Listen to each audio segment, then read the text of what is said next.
Before we get into this episode, make sure you're subscribed to our channel. You can hit the notification button so you can get updated weekly on all of our latest content. Thank you so much for watching. And as always, tell us what you want to see next below. Let's just lay the land. What is Ibogaine? Is that how you say it? Ibogaine. Ibogaine. Yes, ma'am. Explain what that is. Ibogaine is an alkaloid that is derived from 3 West African botanical sources. It is also psychoactive. A lot of people have described it as the most powerful psychedelic on earth. However, I would argue that it is in a classification unto itself. Ibogaine is one of 26 alkaloids in the cultural pearl of the West African civilization known as the Buwidis.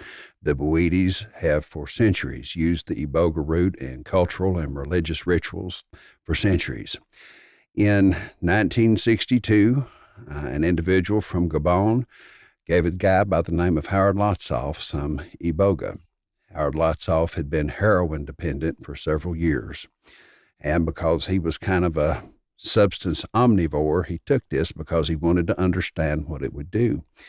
And after he had the experience, which lasts anywhere from 10 to 12 hours in its most acute phase, and then another 24 hours for what they call your gray recovery day, at the end of the process, he realized that he didn't want heroin anymore. Not only did he not want heroin anymore, he didn't experience any withdrawal from not taking it. Oh. This touched off an unbelievable 40-year odyssey by Mr. Lotsof, a guy by the name of Howard Cisco, another gentleman by the name of Dana Bill, a guy by the name of Mr. Boaz Watchell, and Ms. Norma Lotsof, his wife, to understand what about Ibogaine seemed to essentially resolve physiological opioid dependency, first and foremost among heroin addicts in the 60s, and then as the prescription opioid crisis unfolded in America, starting with the approval of OxyContin in 96, among those who are dependent on prescription opioids. There is a field of observational data that is mountains tall and decades wide that established that Ibogaine is a profound addiction interrupter. And as its application to folks who have been opioid dependent has been applied, oftentimes folks are not just dependent on one thing. They're engaged in polysubstance use, which leads to polysubstance dependence. Over the course of the past 50 plus years, it's come to be discovered that Ibogaine has profound interruption properties for not just opioids, but cocaine, alcohol, tobacco, and a substance for which there are no current effective medical treatments whatsoever, and that's meth. And what, if any, are the risks of engaging with Ibogaine? Ibogaine is a very serious medication. I'm glad you asked that question. It comes with a cardiac risk profile.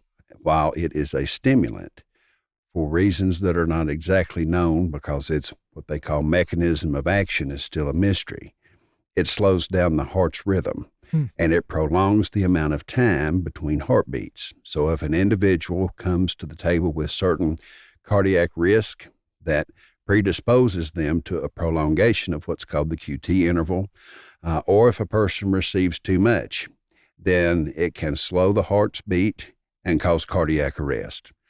Ibogaine must be administered in a clinically controlled medical setting by professionals who know what they are doing. This is not something that is to be trifled with, self-experimented with, or explored through underground circumstances. So it's not like somebody taking a couple mushrooms or doing a little hit of acid. This is much more serious. This is much more serious. Not only is there a cardiac risk profile that comes with it, but when an individual is experiencing Ibogaine in the acute phase, they are in a state of ataxia, or what I would call quasi-paralysis, for 10 to 12 hours. 80+% of people who receive it also usually purge or throw up multiple times while they're having the experience. So you need to be with medical professionals who are given cardiac monitoring, who have the available medication to stabilize your heart if it comes out of rhythm. and it has got to be medically supervised at all times. So will you say overall that this is a cure for all of these addictions? I would not assert that it is a now and forevermore cure. Okay. Nothing that I'm aware of is a now and forevermore cure. What it does is it resolves acute substance dependency Okay. in such a way as to prevent the onset of withdrawal by 80% of folks who take a single treatment.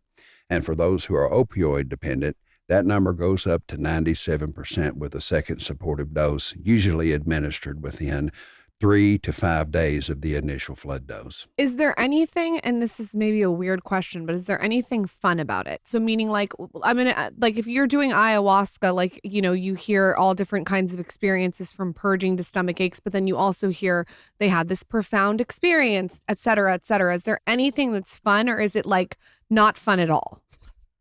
The Ibogaine experience has certain themes that are endorsed by folks who have undergone it. There is a introspective experience that can occur if an individual chooses to engage it. And I say chooses because Ibogaine is an intelligent medicine. It's one that preserves an individual's free will to partake of the introspective opportunities it offers. And I'll explain how that works in this way. If somebody takes 5 grams of psilocybin mushrooms, it's going to shoot them wherever it's going to shoot them. They no longer have volitional control over that experience. You are in the medicine. In the case of Ibogaine, if I were to take the necessary capsules to give me the effect, as long as my eyes were open and I was laying down, I would sit here and be as in tune and engaged with y'all as I am right now. Huh. A person who receives Ibogaine is at all times oriented to person, place, and time. It is not dissociative. However, if you close your eyes or put your eye mask on while the medicine is circulating through your body, you can have visions from your life or experiences that you have had in your life that give you a perspective on yourself, your relationship with those around you, and your relationship with the world that is unique to what perhaps you have ever experienced. Some people have a very harsh experience through that introspective journey, one in which they will often say, I was essentially before the judgment throne of God, and was shown all those things that I had contributed by way of the pain inflicted on others.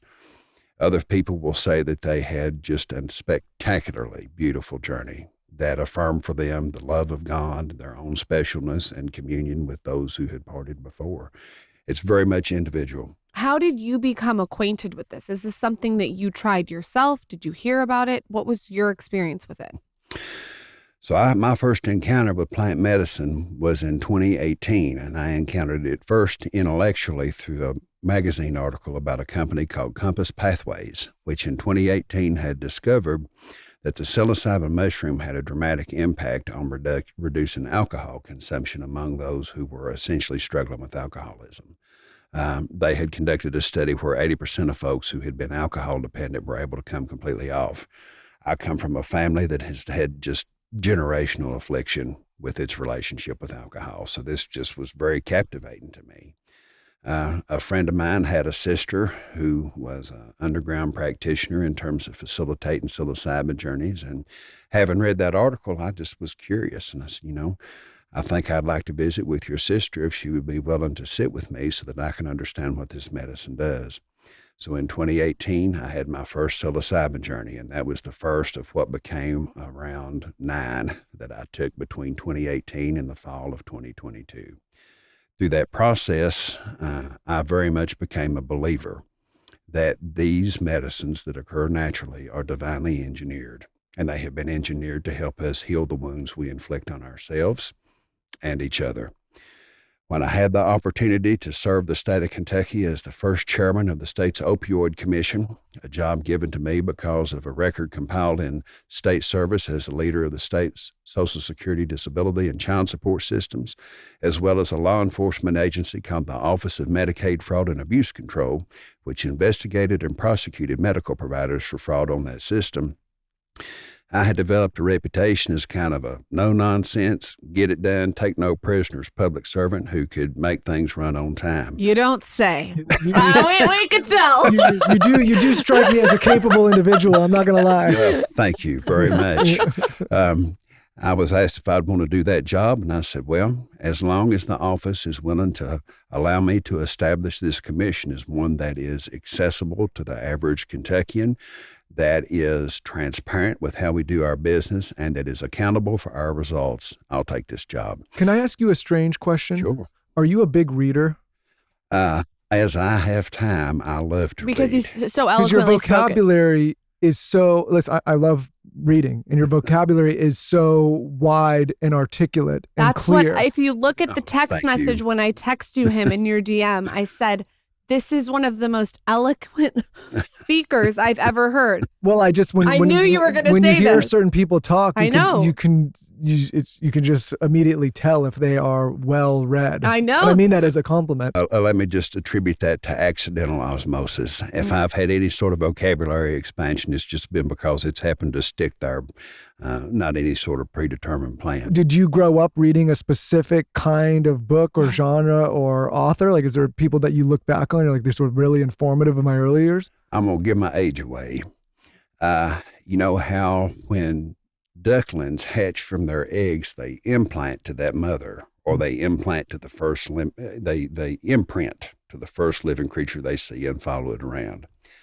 So I was culturally imprinted by President Ronald Reagan when I was about 5 years old.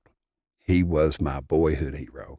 Whereas other children had pictures of Joe Montana and Michael Jordan hanging up in their rooms, I had pictures of Ronald Reagan. Michael had Tupac. Went through Tupac's. A great poet in Yeah, his own right, that is true. without question. That is true. Also well read. I hung on every word that the man spoke, and that generated just an independent interest in not just politics, but American history. And then I discovered the beautiful mind of Thomas Jefferson. And there are volumes of his writings and his letters. And if your audience wants to just be able to have a sublime intellectual experience, just read some of the personal correspondence of President Jefferson. He was just magnificent, even by today's advanced standards, a genius. So that's I had to ask because if you left without me asking, I would be curious for the rest of the day and week and month. I like to hear people's recommendations who I personally deem to have incredible vocabularies and who have very well-read minds. Anyways. That's why you married me. You just take this Yes. job, go ahead. One other thing I'll add real fast, then I'll hit that. I have to give also credit to some preachers when I was a little child, most of whom who didn't probably even have high school diplomas, but who learned to read out of the King James Bible. Mhm. I heard a lot of that growing up. But to the story that we're here to tell, when I took the opioid job, I was asked to set some priorities. What is it that we need to achieve? And I said, well, let's recognize a couple of things. And in Kentucky's case, we had settled with a number of manufacturers and distributors of opioids for about $842 million. Now, that's a heck of a lot of money to every person who's listening to this. To every regular working person, $842 million, that's an immense amount of money. But we consider the fact that this was going to be paid out to Kentucky over 15 years, and $842 million represents roughly 8.5 months of the gross sales of OxyContin for Purdue Pharma. We are talking about crumbs off the table of gluttons. And we had to make sure that this money that is being applied to a problem of immense dimension was used for its best strategic use. And I said, one of the things we have to look for is Kentucky's Manhattan Project opportunity to pioneer a therapeutic breakthrough for opioid-dependent individuals. The treatment options we have are certainly better than nothing. They've saved thousands of lives.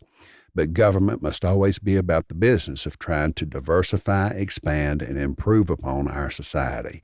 So if we have something that will get us better results than what we have, I'm going to let you know about it. And I think that we will need to take a small percentage of this money and see what we can do in terms of pioneering a breakthrough. And I said, I don't know what that is, but I'm going to get to looking for it. I had read an author by the name of Juliana Christina who writes a Substack newsletter called The Journey. And she wrote beautifully about the way in which her experience with psilocybin mushrooms helped her resolve issues that had arisen in her adolescence around significant anxiety, significant treatment-resistant depression, her development of a near-fatal eating disorder. And I would add to this, and I do so with all due respect, she talked about the fact that she had been a hardcore atheist for many years. And over the course of her psilocybin mushroom journeys, she resolved her anxiety and depression issues. She overcame her eating disorder, and she resolved her atheism. I reached out to her and I said, I've read your writing for some time. You are beautiful in terms of how you express yourself. What can you tell me about the world of psychedelics and whether there is anything within it that will have an impact on opioid addiction? And on July the 29th, 2022, we had our conversation and she said, have you ever heard of Ibogaine? And I said, I had not. That was the first time I heard the word, and that touched off a 6-month period of intensive due diligence research and critical examination that constituted a second full-time job in addition to my official responsibilities. And after looking at it from all dimensions, from the experiences of those whose lives had been saved with it to the conclusions of the foremost medical and scientific researchers, I concluded that, indeed, Ibogaine represented Kentucky's best Manhattan Project opportunity to pioneer that breakthrough.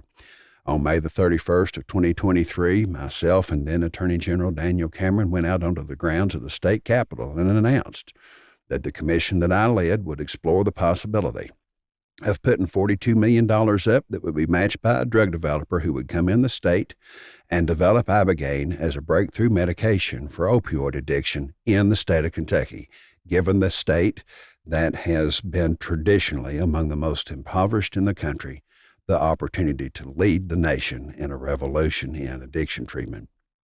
And is that initiative met with resistance federally or from the state level or big pharma? Or big pharma? What? Or all of it. What immediate resistance do you have, if any? Well, there were 2 points of immediate resistance in Kentucky, and it was not from the people. The people of the state, I'd had the opportunity before this announcement in May of 23 to conduct 20 town halls across the state, where we went on Tuesday nights at 6 p.m.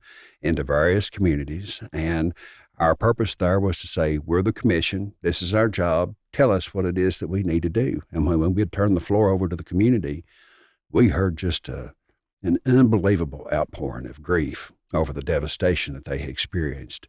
And that grief was paired with a complete and total lack of faith that we, as a government, had either the integrity or the competence to adequately address the circumstances with which they had lived for almost 30 years.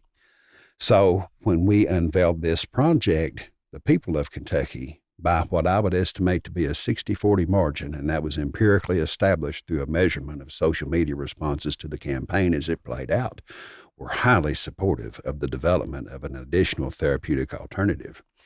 The immediate vocal opponents were current Kentucky Governor Andy Beshear, who is now considered a top-tier candidate for president for the Democrats in 28, and the University of Kentucky.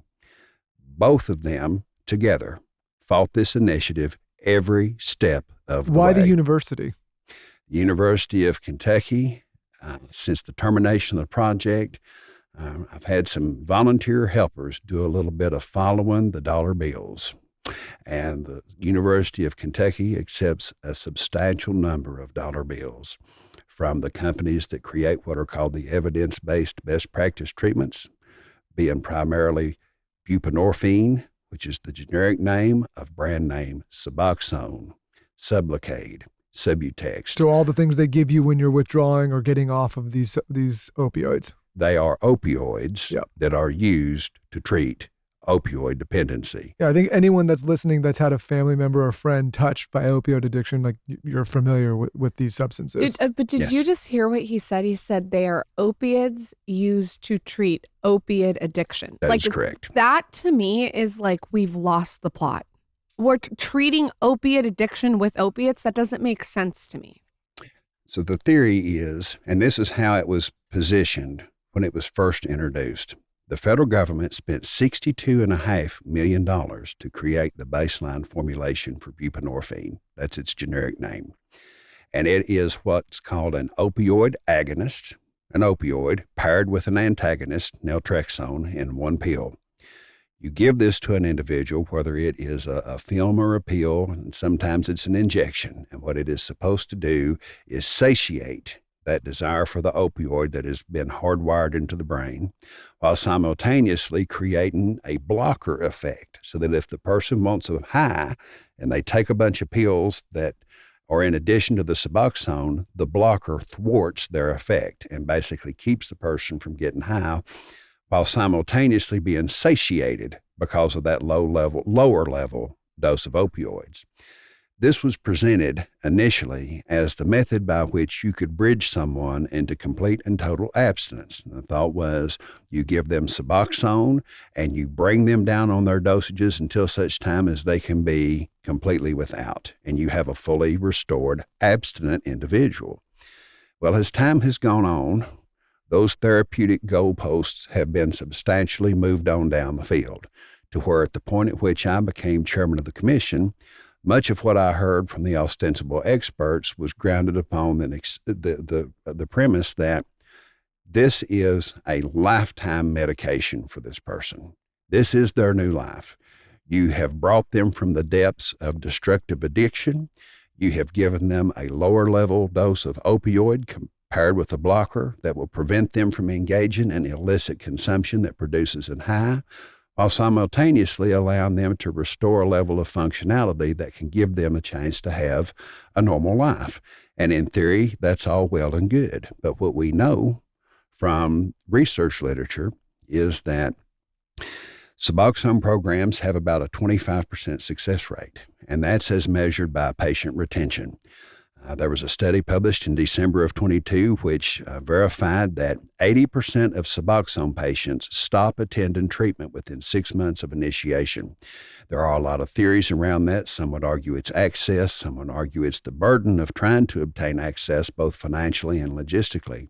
Others would argue that while Suboxone may thwart the onset of withdrawal, it does not satiate the desire that that individual has for all of those experiences that they have while they're high.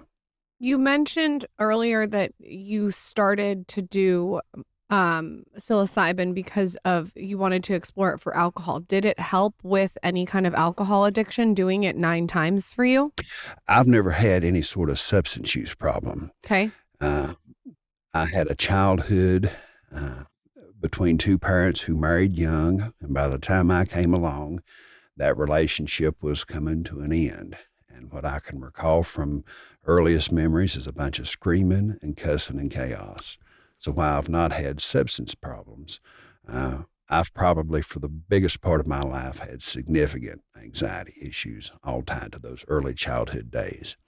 And what psilocybin did for me was help me work through those early childhood years in which the stabilizing hands of God's love for me were my grandfathers. I had 2 papaws who were grade school educated coal miners, and as a frightened little boy, they would come and get me on the weekends and have me spend time with them. And just about every time I'd visit, before they'd send me home, they'd have me come sit on their lap and they'd say, "Papa knows that you're scared.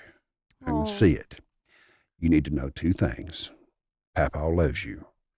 More importantly, God loves you, and God has a special and unique purpose to achieve with your life. No matter how bad it gets, no matter how frightened you become, don't you ever, ever doubt the reality of God and God's love for you." And I'm here to tell you too, if I had not had that lesson given to me repeatedly from the time that I could understand language all the way through age 12, I would not be sitting here if I were alive at all. Certainly not in this capacity, having had the privilege of achieving the things that God has allowed me to do with my life thus far. Did you ever resolve with your parents? Oh, absolutely. They were very young when they were married, and, everybody should receive the grace that comes with some life experience that creates maturation. My dad is one of my very best friends in this life. I very much love and try to look after my mother as best I can, and I thank God for everything that they have each contributed to my life despite those chaotic early years. I'm too pregnant to hear this story. I'm so sensitive right now. When you took the psilocybin, did it help you work through the anxiety alone, or were you with a facilitator? I was with a facilitator. So you did it every time with a facilitator? Yes, ma'am. My friend's sister, her name is Ashley Hornbuckle. She sat with me through each journey that I had with her. There's also a gentleman by the name of Anthony Raspberry, who was a friend who has sat with Raspberry, me. What a name. Isn't that a great name? Yeah. Lives in Louisville, Kentucky, and both of them at different points in time sat with me as I had those experiences. I was curious at first and then became committed once I understood what it was doing within me and what I found most sublime. I think this is relevant to talk about, given your experience and your knowledge of this space. What things would you caution people against if they're thinking about exploring psilocybin, or if they have been exploring psilocybin, and what are things you would maybe push them towards or tell them to maybe stay away from? The first thing that they need to do is make sure that wherever they are seeking psilocybin, that they are seeking it from an individual who is a trusted source, someone who knows what they are doing, and someone who has experience under their belt to make sure that the set and setting is appropriate for the journey that the individual may choose to take. So doing like chocolate mushrooms at the rave that you get from a random person isn't the vibe. That is correct. Okay. There's with this psychedelic renaissance, as it's called, there's a tremendous amount of activity around it, and you've got a lot of mixed quality participants around this. So make sure that your facilitator is someone who is credible, someone who is experienced, and someone who is putting your welfare above all else. If they're offering you chocolates in a party, that's not exactly the experience that you may want if you are seeking the therapeutic benefits that come with this. I would also suggest that psilocybin, in particular, all plant medicine, needs to be approached with greatest respect and reverence, because these are without question engineered in such a fashion as to work with human physiology to open up windows to experience states of consciousness that enable us to look behind the veil of this side of eternity. And that's not to be taken lightly. With all the different plant medicines, do you understand all of them because of your experience, or is it just primarily psilocybin and ibogaine? Like, do you go through like the bufo and the ayahuasca? So in terms of my own personal experiences, those are primarily around psilocybin. And then after the Kentucky initiative was announced, I very much had the conviction that if I were going to get out and be an advocate for ibogaine, then I needed to pony up, man up, and take the medicine that I was advocating that others have the opportunity to try. You tried it. Oh, absolutely. I saw that as a fundamental responsibility I had to be a responsible because advocate. He's potentially introducing other people to it. But if you didn't have an addiction, what did it do for you? Well, keep in mind, as we talked about at the beginning, the Bowetes have used this for centuries in their religious and cultural rituals. Got it. They have found that it has ceremonial benefit, if nothing else. For me, just as with psilocybin and other plant medicines, you go in and you set your intention within yourself as to what you hope to achieve. And for me, I asked that if it were possible, that the cross of anxiety that I had carried for as long as I could remember be taken off of me. And at the time, my wife and we went together. My wife had been diagnosed with a significant psychotic mood disorder in 2001 after the birth of her son. It's both of our second marriage. We've known each other for 24 years, and this year we will have been married for 9. After the birth of her son, she had a significant postpartum depression that translated into a psychotic mood disorder, and she was placed on Celexa, which is an SSRI, and she had to take it roughly every day for 22 years. I couldn't be in the room with her if she missed it for a day. I could see it in her eyes. I could see it in her facial expressions. and she would become a danger to herself as well as me. So I Why told her, could you not be in a room with her? Like, what do you mean? Because she was so unbearable to be volatile, and potentially violent. Like I said, it was the postpartum depression translated into a psychotic mood disorder that was somewhere on the bipolar spectrum. I remember sitting down with her and her psychiatrist when she had to have her medication adjusted sometime around 2017 to understand what was going on with her. So as we conducted public hearings in Kentucky around the Ibogaine project, I had made the commitment internally that I was going to receive the medicine so that I could speak to it with credibility. She had heard the testimonials of about 24 individuals who came to Kentucky. A lot of them were veterans who had gone to the VA for treatment of either physical or psychological problems, had been given the usual panoply of medications that the pharmaceutical industry produce, all of which in sum total essentially serve to anesthetize the soul and slowly euthanize the body. And as a lot of these veterans were ready to take their own lives, they threw a Hail Mary pass, went down to Mexico for an Ibogaine treatment, many of them with an average number of prescribed medications of 7, taking pills that are 20 plus every day. And when they were done, they didn't need to take any pills anymore. And these gentlemen and some ladies were completely and fully restored from the perspective of the damage done to their minds and bodies from the traumas of war. My wife heard these testimonials and said, I wonder if I did this as well, if I could come off of Celexa. So we both went down. And what I can tell you is for me, and I have had 2 Ibogaine experiences. One was in November of 23 at a place called Ambio that is south of Tijuana. There is another clinic that is in Cancun called Beyond, BEOND. These are 2 clinics that are able to treat people at relative scale compared to others. They have impeccable safety and efficacy records. And because they are the 2 clinics that are the most known and most voluminous in terms of patient capacity, I wanted to be able to speak to the safety and efficacy of both.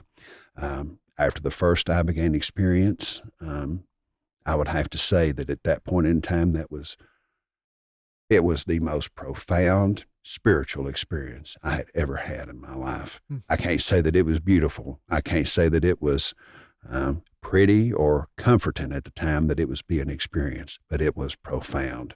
My wife's experience was profound and beautiful. And I am so thrilled to be able to say that her last Celexa was taken on November 23rd of 2023, and she has not had to have one since. And have you been able to be in a room with her every single day? Unless she's on her period. I'm just kidding. Her personality and spiritual metamorphosis over the past, coming up on 2 years now, has been incredible. She is very much a left brain rationalist. When we were going down, she said, you're going to be the one who has all the visions and I'm not going to see anything. Well, it was almost the exact opposite. There was not much that I saw, but for her, I could not have sat down with all the vocabulary that you perceive that I have. It's not a perception, you have it. And have written a journey for her that would even came close to what she actually had. We had the founder of Live Momentous on the podcast, and he just raved about the benefits of creatine. So I started doing a scoop of that in my aminos. And now they have just launched the Women's 3. And I think this is really cool because it's designed in partnership with Dr. Stacy Sims. If you've seen her all over Instagram, she's fascinating. She really knows her stuff when it comes to supplementation. So basically, it's a smart dosing protocol. In the AM, you get iron and a B complex with vitamin C. And in the PM, you get calcium and vitamin D3 with olive oil. AM and PM doses are optimized to boost absorption, which I think is really cool. The Momentous standard too is crazy. There's a really high bar for ingredient sourcing and transparency, which is why I wanted to interview the founder. They really focused on 3 foundational nutrients: iron, calcium, vitamin D3, and they did it in their most bioavailable forms. I find this fascinating too because it's specifically designed for women. The Women's 3 gives you exactly what you need, exactly how your body needs it, so you can keep doing what you love for life. If you're ready to cut through the noise and build your routine on real science, check it out. Head to livemomentous.com and use code SKINNY for up to 35% off your first order. That's skinny at livemomentous.com. This episode is brought to you by Squarespace. Squarespace is the all-in-one website platform for entrepreneurs to stand out and succeed online. Whether you're just starting out or managing a growing brand, Squarespace makes it easy to create a beautiful website, engage with your audience, and sell anything from products to content to time, all in one place, all on your own terms. There are so many negative headlines these days, so many messages of doom and gloom, but do you realize that we are living in one of the most fortunate times ever?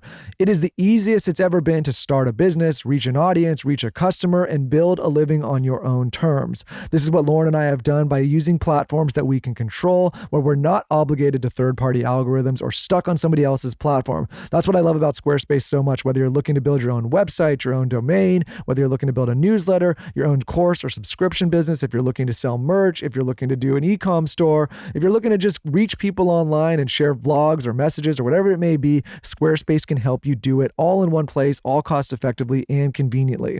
When Lauren and I first started close to 20 years ago in this space, it was so hard to stand up these platforms. You had to get a ton of different developers and designers and domains and all of these different things, and it was super cost prohibitive and took a ton of time. Now Squarespace makes it all easy and cost effective right in one place. They've recently also integrated AI so you can get great design elements. So check them out whether you're looking to build that side hustle or ready to start that business. Now is the time. Don't wait another day. Go to squarespace.com for a free trial, and when you're ready to launch, squarespace.com/skinny to save 10% off your first purchase of a website or domain. Again, that's squarespace.com/skinny. All right, everybody, we got big news today. Branch Basics, one of our all-time favorite cleaning brands, is now available at over 600 Target stores nationwide and Target.com. That's right, you can now pick them up during your regular Target run. Lauren and I have quickly become such huge fans of Branch Basics. We've had the founder, Allison, on this podcast multiple times to talk about all the incredible and groundbreaking things they're doing in the area of household cleaning. There was recently a study that just came out showing that people start to lose lung capacity the longer and more often that they use chemical cleaning supplies in the household. This, among other reasons, is why it's so important to get hormone disrupting, artificial fragrance having, and chemical filled cleaning products out of the house. So if you're looking to clean everything from countertops to bathrooms, even tough stains, Branch Basics all-purpose cleaner, bathroom cleaner, and their new stain remover tackle it all. Plus, they're gentle on sensitive skin and safe for babies and pets. Ever since we made the switch in our house and our office, we've noticed such a huge difference. And every time I'm around other chemical cleaning supplies and can smell them, it's a complete disruption. I think we do a really good job as humans masking and disregarding some of these things that are just not natural and should not be in our environments. So if you're tired of toxic chemicals lingering in your home, it's time to make the switch. You can grab Branch Basics products now at Target. Find their concentrate, all-purpose cleaner, bathroom cleaner, and stain remover right on the shelves. Trust me, your home and your health will thank you. So check them out now. Shop Branch Basics in 600 plus Target stores nationwide or Target.com. You can also use our code SKINNY15 to get 15% off at branchbasics.com/skinny15. Again, skinny15 for 15% off at branchbasics.com/skinny15. Can you walk someone through maybe a couple of moments that has no idea what you mean by a profound journey? Meaning, like, say someone's like, what does he mean by that? What, did you see things? Are you thinking of your childhood? What do you mean? So for me, at the beginning of the journey, there were two significant points of acute anxiety that were occurring at the time. One was I have two much younger sisters. We share our mother. They have a different father. Their father died in a tragic circumstance. And on the Friday after Thanksgiving, which was the Friday before we were to go for Ibogaine treatment on Sunday, I made it to the hospital 10 minutes after he had passed away. And I sat there with my mother and my sisters while they took it all in for about 2.5 hours with him on his deathbed. The other significant point of anxiety related to the fate of the Kentucky Ibogaine Project. The Attorney General for whom I worked had rotated out of office. A new guy was elected, and while he said he was open-minded to allowing the project to proceed, he had not committed. I had poured everything that I was into trying to make this happen, and when I went down, I probably hadn't had more than about 4 hours sleep in at least a year, because of how much just... You mean per night? Obviously per night, you couldn't sleep more than 4 hours a night. That is correct. Yeah. Literally, this was an extremely high risk project. It had a tremendous upside, but navigating the shoals of circumstances at home and within the office to make this a reality was extremely challenging. So could you just not fall asleep, or you would fall asleep and then just wake up all night? Or As a combination of both. Everything. I mean, there were some nights that I would lay there tossing and turning, wondering, how am I going to pull this off? Are we going to pull this off? There were other times I could get to sleep, but I'd wake up at 4 a.m. and there was no going back because my mind was just turning 1,000 miles an hour, most of it driven by anxiety. So when I had my journey with Ibogaine, the very first thing that happens is you feel this heaviness and you got to lay down. And for me, I had these little, small little visions that were kind of sci-fi in nature. At the very beginning, there was like I would close my eyes and there was this little pink flying saucer that came to the end of my nose and flew away. And there was this 4-cornered canopy that looked like the starry sky that came over me. And now, at any time, if I didn't want to see any of this, the only thing I had to do was take my eye mask off and open my eyes. But I wanted to have the experience. So I was laying there, and this 4-cornered canopy came over, and it looked like there were these 2 hummingbirds that came underneath the canopy, and they took their beaks, and it looked like they were vacuuming, and I was watching. And it was like someone unplugged a TV. It just went away. And in place of the starry canopy and those hummingbirds, and what was a fade in, was my sister's father on his deathbed as I saw him with his eyes and mouth open. And he was in full color detail, just looking at me. And I thought about him. I thought about his life, the difficulties he had had, the tragedy in which it had ended, and wondered, is this all that there is? Are we born into this world to live, to suffer, and then to die, and this be the end? Is this really all that there is? And I just started looking at him, thinking about myself, thinking about others, and I started to experience the most intense and profound existential terror that I had ever felt in my life, all driven by what I thought was the pointlessness of human existence. And when I thought that I was going to explode in the middle of this journey from that terror, I was dropped into a pitch black void. I could see nothing around me except my own hands and feet and limbs. There was nothing. And in words that were not audible, but were telepathic, these came into my mind. And they played on a continual loop for 10 hours. And as long as those words were in my head, I was at complete and total peace. And those words were, be still and know that I am God. Over and over and over. In pitch black, total darkness, me in total isolation and at total peace. And when I woke up, it was to my wife, who had undergone an almost transfiguration of just her face. I could see how rejoicing she was at what she had had by way of her own experience on the other side of the room while I was having mine. And I looked at her instantly and I said, it gave you what you needed, didn't it? And she said, tears streamed down her face. She said, it's the most beautiful thing I've ever experienced in my life. Now, I would not even attempt to tell her story. It was very visual. She re-experienced the birth of her son. She experienced an encounter with her mother, who was her very best friend in life, who at that time had been passed away for right about, I think her mother passed away in 2011. This was 2013. Her mother had been gone for 12 years. And she had a perspective on who she was, what her relationship to her son and her family had been, what her relationship to the world was, and what her relationship to God was. So you had already been a proponent of this and you were already pushing it, and then to be able to do it and to see the transformation of your wife even led you further into it. Oh, yes, ma'am. And I want to be real clear. You know, the pharmaceutical industry likes to do things like buy institutions like the University of Kentucky, take their academic research and translate it into inflexible public policy, where there's this one-size-fits-all matriculation through their pharmaceutical systems. I'm not here to suggest that Ibogaine is for everyone. I'm not here to suggest that everybody needs to do it. What I am here to say is, because of what it can do for the physiology of the brain, because of what it can do to resolve addiction issues, to address trauma issues, it should be available as a therapeutic option for anyone who would choose to have the experience that it offers. And from my perspective, given what it has done for my wife, and certainly given what it has done for me and others who I've had the privilege of listening to, the fact that it is criminal is criminal. And the sooner that we can change that reality, the better off we are all going to be, not just as individuals, but as a species.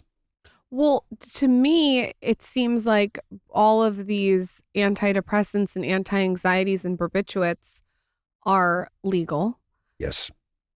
And why can't we have this be legal as well? Because Well, they're legal, but they're also abused illegally all the time. Sure. These barbiturates and all these things, Sure. right? Like these are medicines that people abuse regularly, and in some cases take way more of what's actually prescribed once they get hooked on them. That is correct. And you mentioned abuse.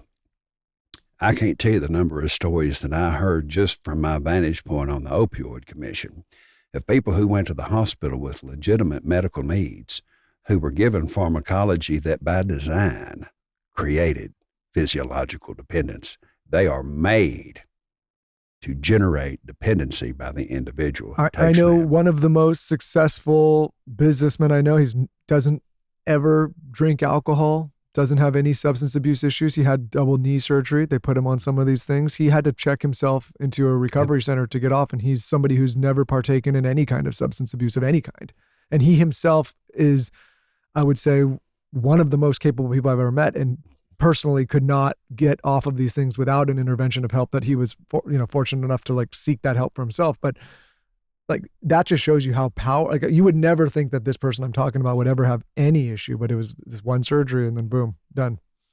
OxyContin was engineered with knowledge of its addiction propensity. They knew it. I have a close family member that committed suicide, and I sit here and listen to you. I'm sorry. Thank you. I sit here and listen to you and think she was addicted to barbiturates, and they kept prescribing barbiturates to solve the problem. But I sit here and I'm like, God, what if she had this option? I think about my own family and my uncles, great uncles, a great grandfather I never met, all of whom were hardcore alcoholics. The damage that was done to their children, the damage that was done to their spouses, the suffering that I got to see the effects of firsthand. How dramatically different would all of that have been had this been an available option way back when? What a fabulous opportunity to break generationally compounding trauma when you just bring something different to the table that allows a person to feel the reality of their soul instead of reinforces its sense of absence. Yeah, I can't imagine there's one person listening or watching this show that has not had someone in their life that is close or 1 degree removed from closeness in their life that has been affected by some of the things we're talking about here. And think about the impact if there's this one unlock that could help these people get through some of these substance issues. It would change the world. Not only from a health perspective and a mental health and a generational trauma, but from a cost perspective too. I think that probably half of folks who are baby boomers and most of folks who are their children and grandchildren look at where we are at as a society and recognize that we have come off the foundation, that we are in late stage civilizational development. And unless we remoor ourselves to some semblance of a spiritual foundation in which we are able to recognize the precious gift that is life, that we are bound for destruction as a country, And we've got to start throwing some Hail Mary passes if we are going to essentially reestablish the primacy of the human soul.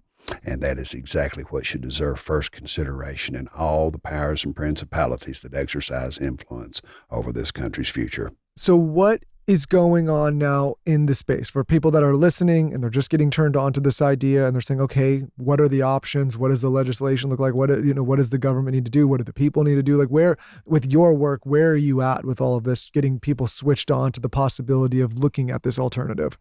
One of the things that I think is important to recognize is that necessary change often comes slow, but it can come through an evolutionary process. And once you get that process to take hold, the pace at which it can accelerate can become exponential. There is a fabulous opportunity to medicalize the delivery of a breakthrough therapeutic, such in this case, Ibogaine, in the U.S. medical system. And that effort currently is being led by the state of Texas, where we are coming to the end of what has been an intensive 6-month campaign through the state's legislature to advocate for the passage of a bill that would create a public-private partnership whereby the state of Texas would put up $50 million to be matched by $50 million by a drug developer to get Ibogaine through the FDA. Essentially, we are at the threshold of Texas finishing the job that I began in Kentucky. And if we are successful here, then we will have established a beachhead within the most influential state in the country to create a medical framework through the delivery of plant medicines that can generate breakthrough therapeutic effects for trauma and addiction. That begins with Ibogaine because it has the very unique ability that no other plant medicine has to resolve physiological substance dependence while also creating neurotrophic growth factors within the brain that restore brain tissue itself, something that no medication within Western medicine or any other substance for that matter that's known can do. I'm learning about this now, and I want to understand, you started this journey in Kentucky. Yes, sir. The university seems to be a hindrance, and the governor over there, who again, I'm not mentioning any political biases, but is running as a Democrat candidate. I do. There is one thing that needs to be mentioned about him. I've already mentioned that the University of Kentucky is a recipient of substantial research dollars from the pharmaceutical industry whose products they hawk. Mm-hmm. Andy Beshear and his father were partners in a law firm in Kentucky that represented Purdue Pharma against the people of Kentucky in the state's litigation over the thousands of deaths caused by OxyContin. This is why people get so frustrated because, yes. Again, I don't want to make this political, but it seems there's a real conflict of interest there, right? It is political. Of course, it's political in this sense. The opposition that I experienced in Kentucky was bipartisan because while Andy Beshear was a vocal opponent and is a Democrat, the newly elected Kentucky Attorney General who terminated this project is a Republican, and he came up through the Mitch McConnell machine in the state of Kentucky. And everyone who probably listens to you knows exactly who Mitch McConnell is and what he has represented now for 30 plus years. This guy helped shine his shoes, and that's how he got to be where he is.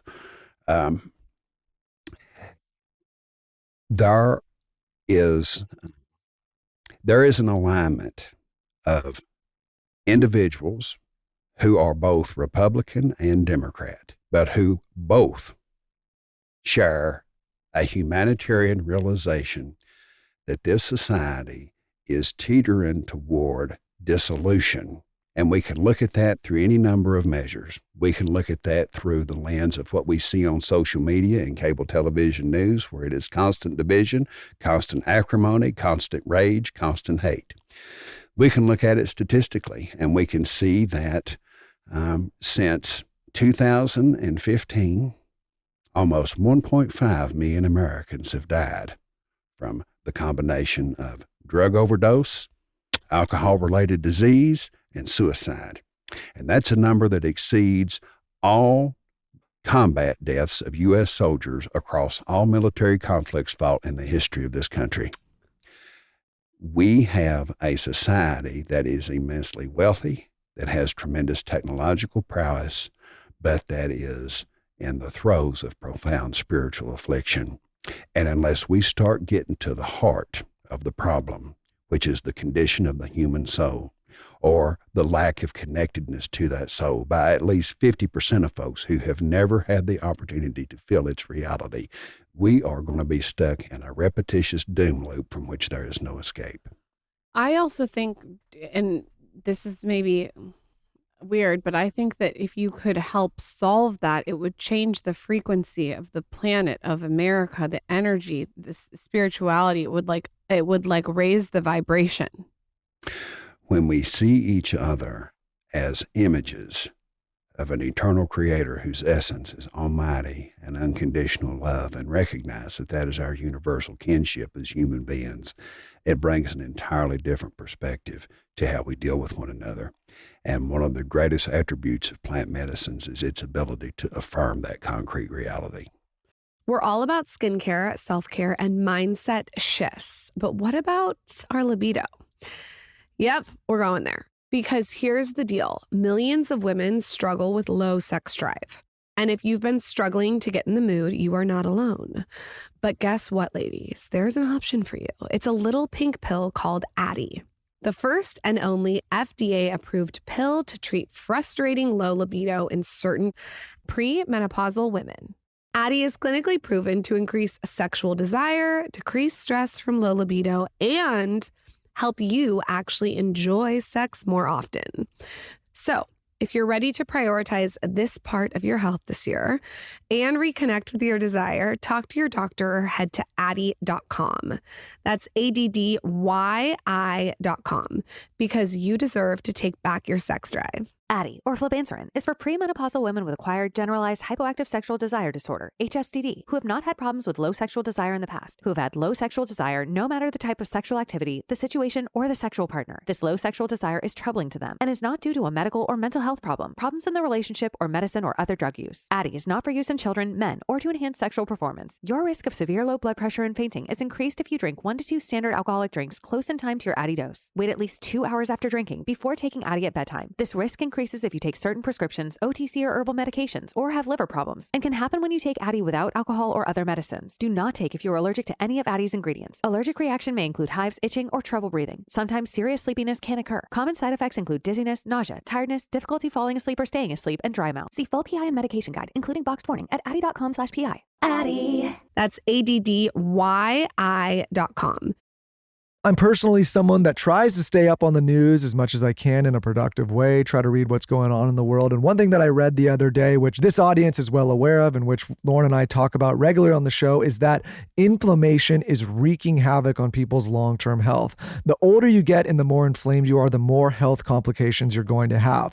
This is why I'm so excited to share with you guys an incredible scientific breakthrough to support our long-term health and wellness, which is brought to you by Fatty 15. The founders of Fatty 15 discovered C15, which is the first essential fatty acid to be discovered in 90 years. And get this, studies have confirmed that it's 3 times better, broader, and safer than omega-3s. Dr. Stephanie Van Watson discovered C15 while working with the U.S. Navy to continually improve the health and welfare of aging dolphins. We did an entire episode with Dr. Stephanie Van Watson on this. It's a wild story, but I highly suggest you listen to it because it talks all about inflammation and how we can live longer and feel better and age more gracefully. If you want to get sciencey about it, studies show that C15 works by strengthening our cells, improving our mitochondrial function, and protecting us against damaging free radicals. The result, better long-term metabolic, liver, and heart health. It ends up that many of us are deficient in C15, which results in weaker cells that make less energy and quit working earlier than they should. All of that makes us age faster, sleep poorly, feel sluggish. If this sounds familiar, it's likely because you need some more C15. So check them out. Fatty 15 is on a mission to replenish your C15 levels and restore your long-term health. You can get an additional 15% off their 90-day subscription starter kit by going to fatty15.com/skinny and using code skinny at checkout. All right.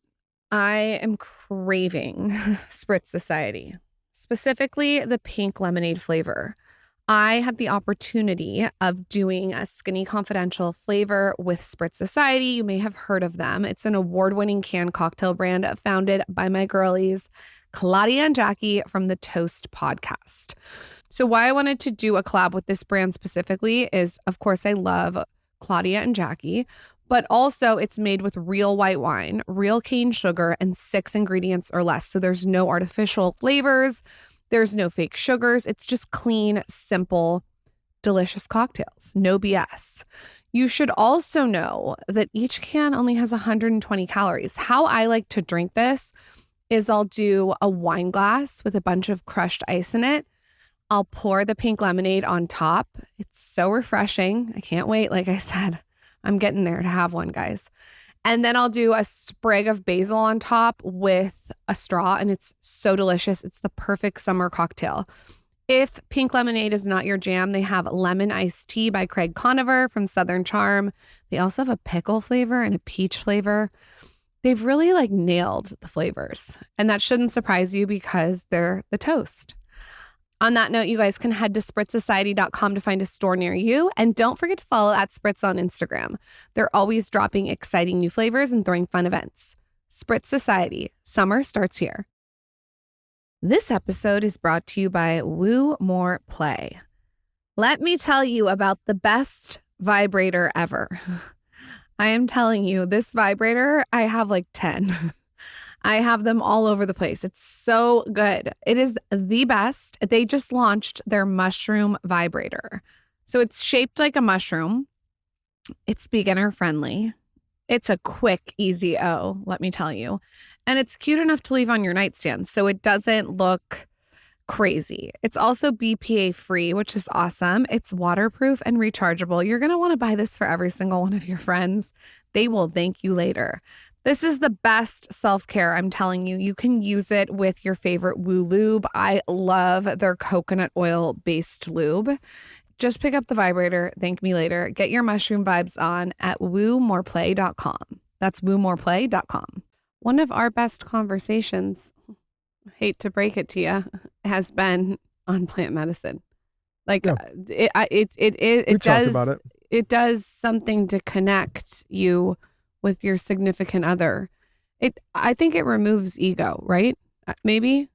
It certainly gives you a perspective on your own temporal existence, how that is measured by eternity, and ironically, how significant you are within that eternity. Bryan, what is the pushback that you're getting?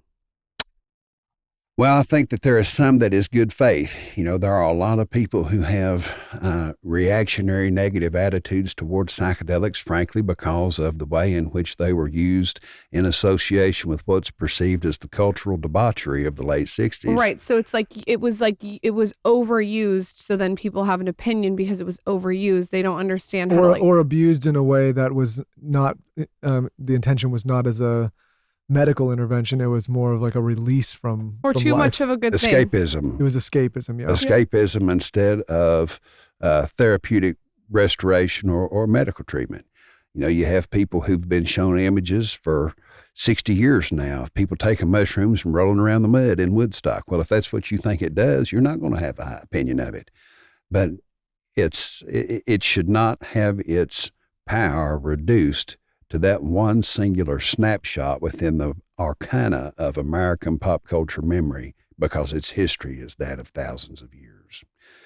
We just so happen to be at a point in our history where our materialist worldview needs a little supplementation with what has been known by less materialist civilizations about the spiritual realities of life. We need some of that here in the United States.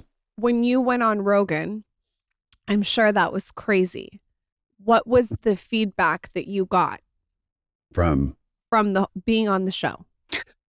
Well, I have to first thank a couple of folks for having had the opportunity to be there. One is a guy by the name of Rex Elsice, who is the founder of the foundation with which I work, which is called the Reed Foundation, named after his son Reed, who passed away from a fentanyl overdose after a decade-long struggle with opioid addiction in 2019. When the Kentucky Project was terminated, he said, if I can open doors for you in other states, would you be willing to work with my foundation to try to preserve the work you've done? And I said, this has become the mission of my life. I'll go anywhere. I'll talk to anybody, no matter how large or small, to try to give this a chance to live. So he kept this thing on life support. And then through just the blessing of the divine hand, I got to meet former Texas Governor Rick Perry, first time in in June of 23 in Denver, Colorado.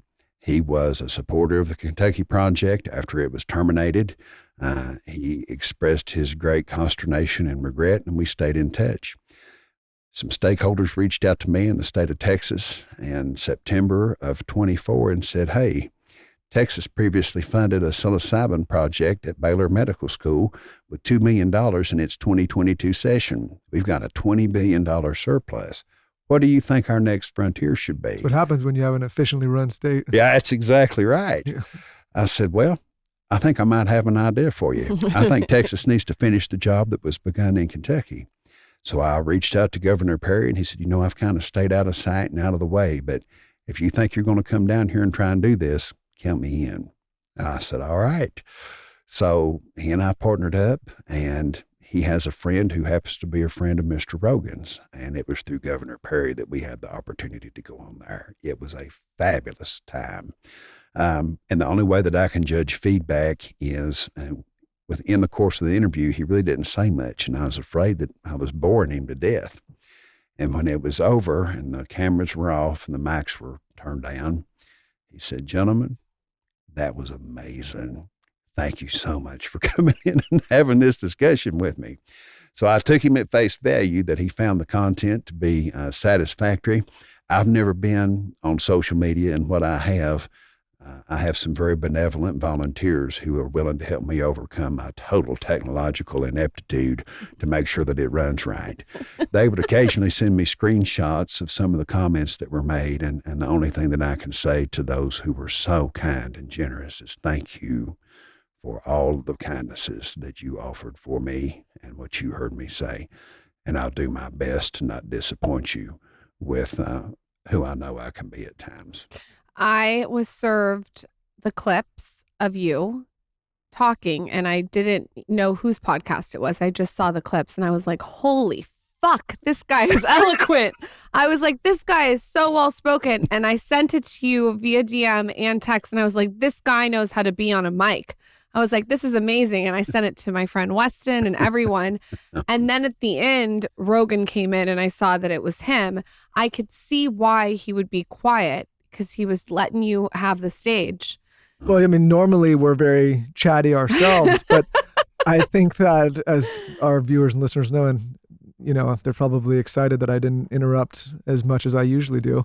But I think the message that you are providing to people is an important message and an awareness on something that we as a population should be paying way more attention to, because it is clear that we are facing a real issue, not only in this country, but in the world with these substances. And so many people suffer from it. And I kept saying during this episode, we all know people that are touched by these afflictions, and many times they don't know what to do or where to turn to. And it feels like this downward spiral. Families are affected, friends are affected, the economy is affected, people are dying to degrees that you've mentioned.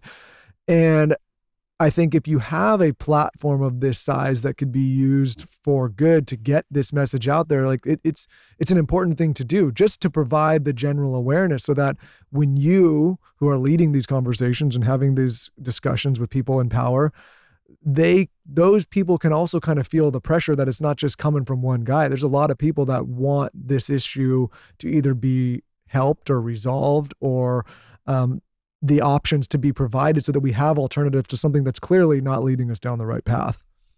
Well, and you kind of hit the two-pronged approach.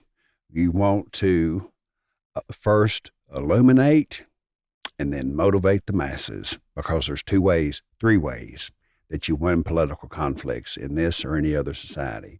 One is you have a ton of money. The other is you have a ton of people, and people will always beat the money when they are properly educated and motivated to pursue a unified goal. And then the other is when you combine people and the money, and that is one that is unbeatable by any measure. Oh, thank God. I thought you were going to ask me to get my checkbook out. No, your platform and the ability to illuminate is a fabulous avenue through which you build mass movement motivation. Agree. Bryan, before you go, what gives you hope in all of this? Well, what gives me hope is what I perceive to be the wisdom of the masses. Based on my individual experiences now, having had these discussions with thousands of people in group settings and individually, what is clear is that there is starvation for significance in American society.